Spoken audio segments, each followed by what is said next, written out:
बात पता है काशिफ, नजर ये आता है कि साल में जो आपके 8-10 ड्रामे हैं उनको ही ज्यादा अप्रिशिएट किया जाता है, और लगता है जैसे बाकी एक्टर्स जिनको नहीं, अगर उन्होंने इतना काम किया या उनके ड्रामे नहीं हिट हुए, खास तौर पे सीनियर एक्टर्स, वो तो गायब हैं, उनको हमें भी लगता है नहीं मिलती, मुझे भी ये लगता है, अप्रिसिएशन कम लोगों की है। कोई भी चीज हो उसमें आप अपने सीनियर्स को ना भूलें, मुझे लगता है ज्यादा फैंस उनको भी देख के खुश होते हैं। बिल्कुल हम देखना चाहते हैं, बिल्कुल। हाँ, ये बात आपकी बिल्कुल ठीक है, क्योंकि ड्रामा जो है वो एक जब बहुत सी ऐसी चीजों के हाथ में चला गया कि आज आपको सोशल मीडिया के जो आपके अकाउंट्स हैं, उसके जो आपके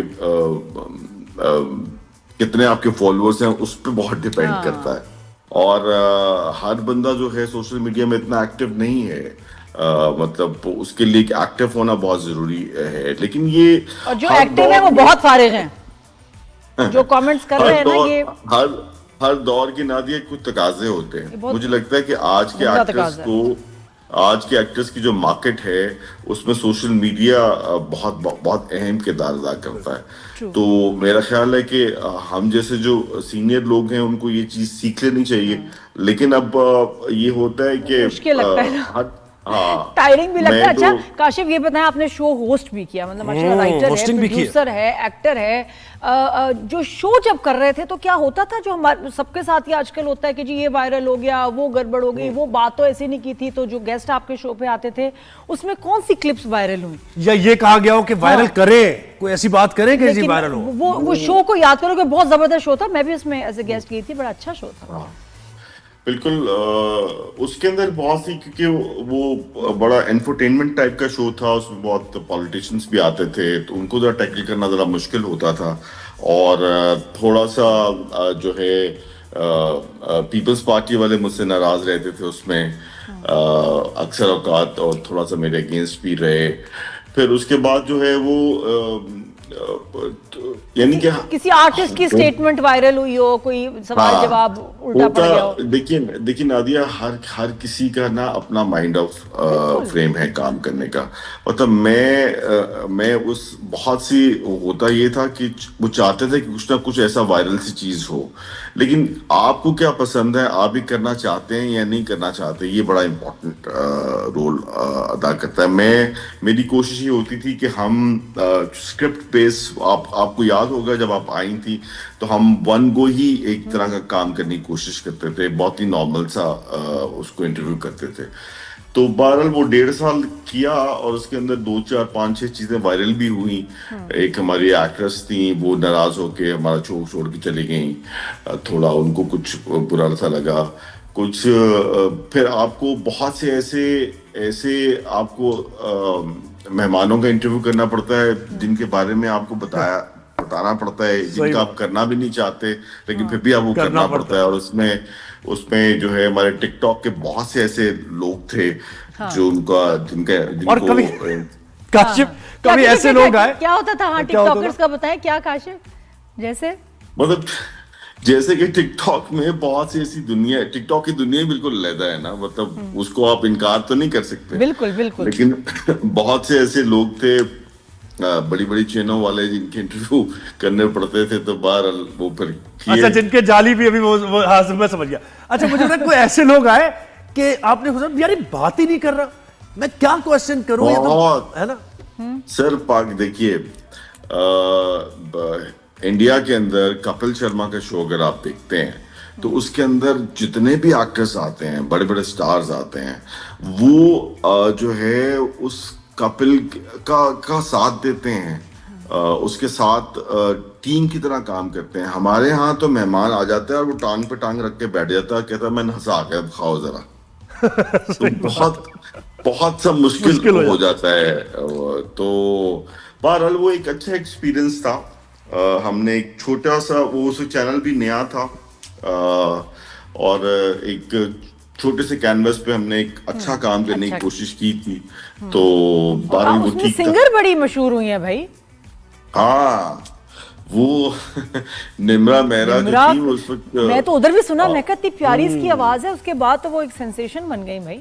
और यानी कि वो आवाज तो उसकी खूबसूरत थी ही, उसको एक्सप्रेशन बड़ा जबरदस्त है उसका, वो डिम्पल हाँ वो करते हैं। काशिफ पाकिस्तान आते हैं, किसी को बता के आते हैं या बस चुपचाप काम किया और वापस? अभी नहीं मैं बता के आता हूँ कि मतलब बता के किसको घर में बता के आते हैं? अच्छा काम करने के लिए तो मैं किसी वक्त भी रेडी हूँ। बस जो है, बस मुझे ये मत समझा जाए कि मैं क्यों यूके में रह रहा हूँ। हाँ। मैं हूँ पाकिस्तान में, और आप यकीन करें नादिया, 2 वक्तों में जीता हूँ। यानी कि मेरी 24 घंटे के अंदर सुबह के 9 2 दफा बजते हैं। एक दफा पाकिस्तान में बजते हैं और एक दफा यहाँ बजते हैं।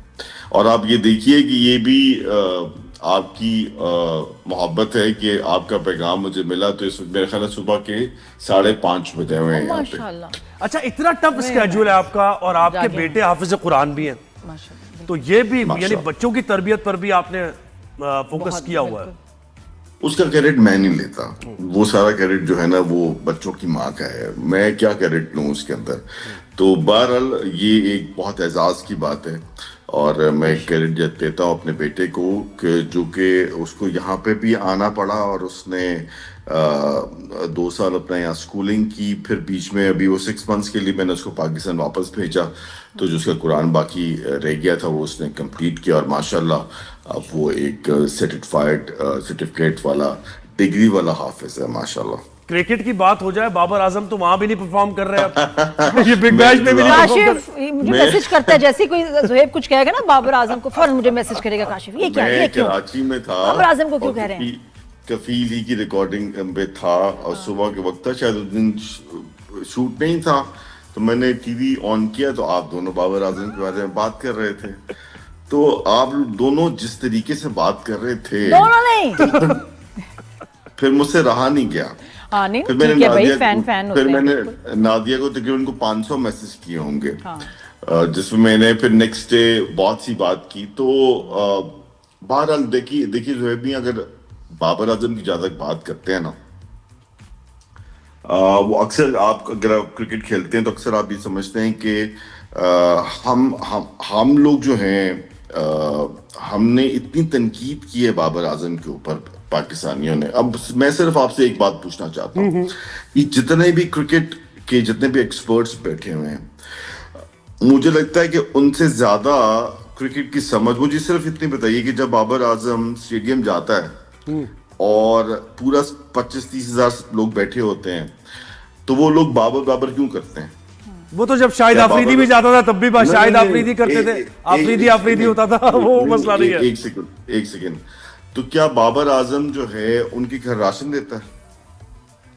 देखिए फैंस हो ना काशिफ भाई, तो ये लंबी बात हो जाएगी, क्रिकेट की बात क्यों फैंस हैं? हाँ। मुझे सिर्फ ये बताइए। अच्छा, एक दफा आपने पाकिस्तान इंडिया का मैच था और आपने ड्रामा रुकवा के, अपना स्क्रीन लगवा के मैच देखा शूटिंग पर, तो वो मैच हार गए होंगे, अब ये जीते थे, क्या हुआ था वो? देखिए, हार जीत जो है, हार जीत जो है वो खेल का हिस्सा है। मुझे सिर्फ ये बताइए कि वो पूरा स्टेडियम बाबर क्यों करता है? नहीं, फैंस हैं उनके, फैंस बहुत हैं, सारे फैंस हैं। हैं। क्यों है फैंस? और इसीलिए फैंस क्यों है? एक्सपेक्टेशंस भी हैं, इसलिए एक्सपेक्टेशंस। बस काशिफ अब तय हो गया, अब ये T20 वर्ल्ड कप आ रहा है और हम और आप हुआ करेंगे हाँ, काशिफ हमारे हर शो शो पे, पर, बिकॉज और बात तज्जिया होगा। बिल्कुल, क्योंकि बाबर आजम को भी सपोर्ट सबकी चाहिए, अपने फैंस की, और आपकी खास तौर पे शो पे आपने फिर तज्जिया करना है। जरूर मैं बिल्कुल। देखिए, बाबर आजम पाकिस्तान का हीरो है, मेरा हीरो है बेशक है, बेशक। और यानी कि मुझे ऐसा लगता है कि अगर हमारे बच्चे जो हैं बाबर आजम को फॉलो करेंगे तो सही क्रिकेट को फॉलो करेंगे, क्योंकि इससे पहले ज़ुहैब मियां को ने बड़ा जबरदस्त होमवर्क है, उनको मेरी बहुत सी बातों का पता है, तो उनको शाहिद अफरीदी साहब की क्रिकेट के बारे में जो मेरा पॉइंट ऑफ व्यू है वो भी पता होगा। जी बिल्कुल, इसीलिए मैंने कहा वो एक और पॉइंट ऑफ व्यू, क्योंकि अब ये एक ऐसे टॉपिक है कि इसके लिए बड़ा मेरा आपका मैच पड़ गया, बस मेरा आपका मैच पड़ गया है। और उस दिन मैं छुट्टी करूंगी, उस दिन मैं छुट्टी करूंगी। बहुत शुक्रिया Kashif. Thank you so much Kashif.